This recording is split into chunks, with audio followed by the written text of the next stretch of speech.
Hi, everyone, and welcome to day 3 of our challenge. This is where we get stuck into the nitty gritty of organizing and planning and doing all of those, creating all of those systems to help us to be successful. The videos over the next couple of days might be a little bit longer than the previous ones, but do stick with it because there are some real gems here to help you to set up for the year. So, we've considered values and looked at plans and set goals and thought about habits. But in order to turn those into reality, we really need to think about our systems because this quote is absolutely true. We don't rise to the level of our goals, we fall to the level of our systems. And if we don't plan for our success, then it's just not going to happen. And that's where the problems start. And that's where the wheels fall off. You know, life gets really busy, we get forgetful, we choose the path of least resistance, we do the things that we enjoy over the things that we don't. And this is true for ourselves, and it's also true for our children. And that there is another layer of problem to this as well, is that usually the task of remembering things falls to one person in the house, and that's usually mum. I'm sure that quite a few of you are nodding right now, and that if you don't remember, then things aren't going to happen. So if you don't remember that it's a dress up day, or that there's that assignment that needs to be done, or that test is coming up, or whatever it is, then that doesn't happen. And so much information is coming from us from different places, that information gets mislaid, and there are too many places to keep that information. So what we're going to be looking at today is focusing on our scheduling systems. And we're going to be thinking about routines and a little bit about deadlines as well, and sleep, because very often that can be the key to success, if we're getting enough sleep or not.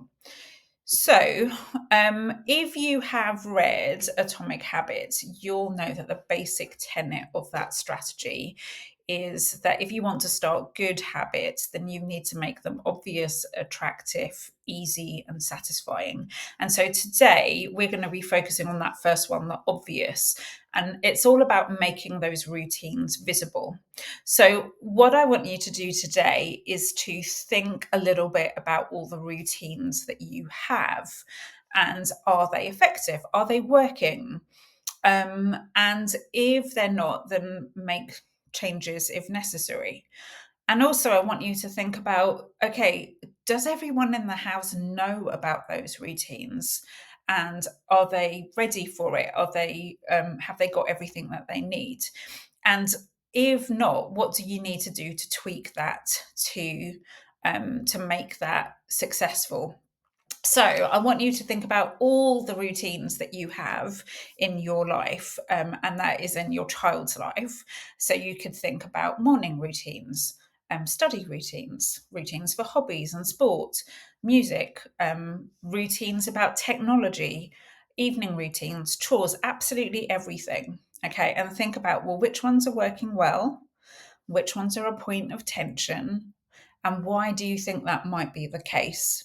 Okay, is everyone aware of that routine? Does it involve reminders? And how can you tweak those routines to make them visible and clear to everyone so that they are not a point of tension and they get done easily? Okay, so here are some things that I have either used myself or with my coaches. I So the first one's a calendar on the fridge, and I'm sure that many of you have got a calendar on the fridge, and this is nothing new to you. But I do wonder, who is responsible for it and who uses it, and are you making the most use out of it? How effective is it really? So, um, one thing that we do in our house, and I have suggested to other people, is to set a time where you kind of sit down as a family and you kind of discuss what's coming up for the week. Okay, and that could be looking through schedules, that could be looking on your learning management system, diaries that come back from school, all of that kind of stuff, and have a little bit of a reset for the week. Okay, and that could be done as a weekly meeting, or if you've got older teenagers, then it could just be done over dinner and talking about it and getting them to think about all the things that they've got going on for the next week. And everyone then has the responsibility of putting it on the calendar. Okay, and that then um you kind of create a routine of adding to the calendar and planning for the week ahead. And it's also a really good time to reset in other ways, like having a look through school bags and having a tidy up and catching all of those letters that sit in the bottom of the bag, or all of the stuff that kids carry in their bags and never ever file. Having like that kind of reset once a week is really, really helpful. So maybe if you haven't got a calendar, that's one thing that you could think about doing. And if you have got a calendar, how effectively are you using it? Okay. Another thing that might be useful, this is something that I personally do, is that I have like a monthly reset. And so on the right hand side, you can see a page from my bullet journal. Bullet journaling is really important to me. It kind of creates this creative space where I can color and draw if I want to. Those are not my drawings. I just did the coloring, but it kind of like gives me a creative space, and that's really good for mindfulness. But also actually sitting down for the month and thinking, okay, so what overall goals have I set for various parts of my life, like my coaching business or my family life or whatever, and what do I need to do this month to achieve those goals? And so some of the stuff that you will see on that page is just a brainstorm of boring tasks that need to be done throughout the month. But some of them are about how am I moving on my goals? And that really helps me and gives me a little bit of headspace to plan for the month ahead. And this could be something that you just do as parents, but it's also really great for students. Like I've done this with students. I used to run a bullet journaling CCA in my previous school, and it was really great to just have that kind of brain dump moment of, okay, right, here are the things that I want to do this month. Yeah, so, and also you kind of get a buzz of checking them off throughout the month because you're coming back and thinking about them and checking off what it is that you need to do for that month. So it's a really good way of focusing your mind. Something else that's been a real lifesaver in thinking about making things visible is that with my two neurodivergent children, I can't tell you the number of phone calls that I've received saying, I've forgotten my sports kit or I've lost my blah, blah, blah. And so with both of my kids, I had a checklist right at the front door with all the things that they needed to remember. I also had like a launch pad area where I put up their timetables. And so we created a routine of each night thinking, okay, what have you got coming up tomorrow? What do you need to take with you? And then just leaving it in the launchpad area so that it's ready to go for the next day. And that before they left, they could check things off on their list to make sure that they had everything. And that sort of it didn't completely diminish the number of phone calls that I got saying, I've forgotten my PE kit, but it did lessen it. It was really, really helpful. And this is also helpful for neurodivergent kids in other areas of their lives. So I've got coaches who struggle with evening routines, and like just having a little list in the bathroom of all the things that you do before you go to bed has been really helpful. So think about, are there any routines that you need to make visible that would be useful in your house? And you might be thinking, well, okay, but not all of my routines work, or I don't necessarily have routines for various things. I want you to kind of consider these things as well. And I've put fun routines first on purpose because we all need fun in our lives. And let's face it, there are points in the school year and in a term where the wheels really do fall off and it isn't much fun because everyone's tired and yeah, really grumpy and whatever. So, what kind of family routines can you implement to maintain that balance? So, one person that I know has something that they call forced family fun, and or everyone in the family knows that on a Sunday afternoon they're going to do something together outside of the house, possibly um, in nature or good for their health, something sporty, and without technology.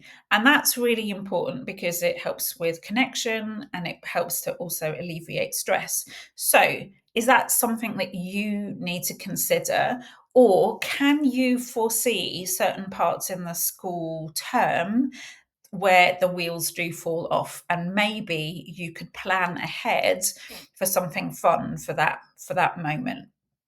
Also thinking about study routines and have conversations with your children about, when is the best time to study? Are there any challenges to that because of other commitments? Like, have they got a sports commitment or a CCA or tuition that is going to impact their ability to study at that particular time? And what can you do about that? How can you alleviate those problems? And also thinking about home routines, and that could be about bedtimes, that could be about chores, meal times.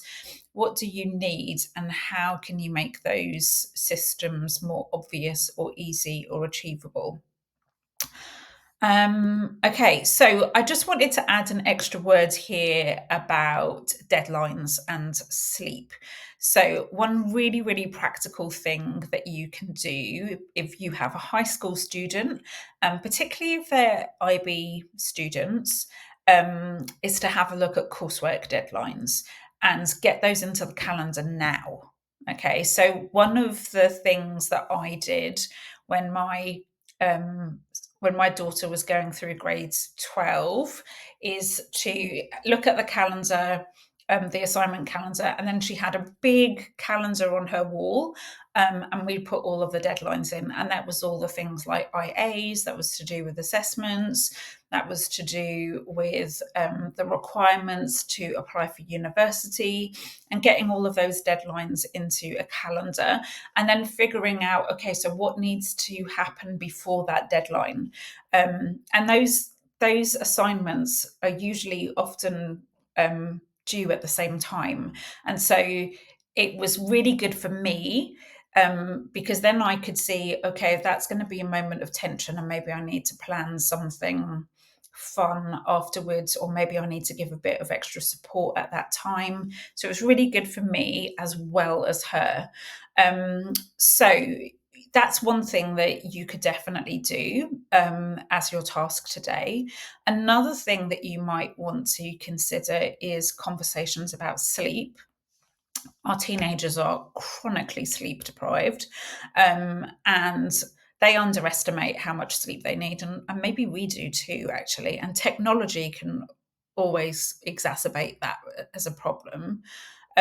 So maybe today's task for you is to have a conversation about sleep with your children and think about, well, how much do you need and what needs to happen before you go to sleep? And how much time does that take? And so, when do you need to get off a device, or when do you need to have your homework finished by in order to go to sleep on time? And I've added some resources into today's email to help you with that. So have a look at that if that's an area of focus for you. Okay, so in today's focus, we are thinking about how we can create visual routines to help our family and to help the students in our house. Okay, so what routines can you make visual? Do you need to collaborate and create routines together? And that could be around sleep or chores or whatever.